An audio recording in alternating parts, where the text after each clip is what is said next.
Talagang hindi ko pinapansin ang Amerika sa administration ko. I never allowed any concession to them. Wala naman silang hiningi sa akin direkta because I know na alam nila na hindi talaga ako papabayag. For example, EDCA. It simply means the presence of foreign troops in our country. Alam mo, ang Amerika, kalaban nila ang China. So kailangan nila, bago makarating ang Amerika sa China, dadaan muna dito sa Pilipinas.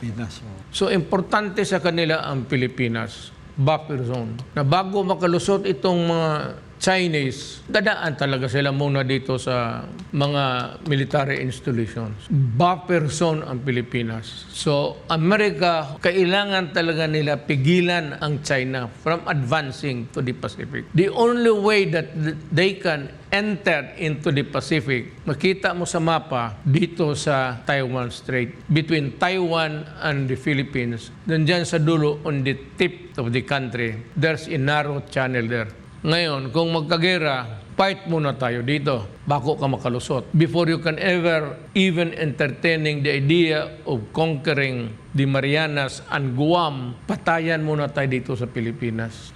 So, ang problema ngayon is they have asked many military bases. Pag military base, armas talaga yan. Missiles yan. So, 1, 2, 3, 4, 5, 6, 7 siguro ang Cagayan. So, anong gawin ng China nito? Kung mag-away sila ng Amerika, sino ang kalaban nila? Amerika? O, saan ang Amerika? Nandito sa 1, 2, 3, 4, 5, 6, 7. Kaya bombahin talaga nila yan. Luzon, Visayas, hanggang Cagayan de Oro. Sus Mariusep, marami pa namang magaganda sa Cagayan de Oro.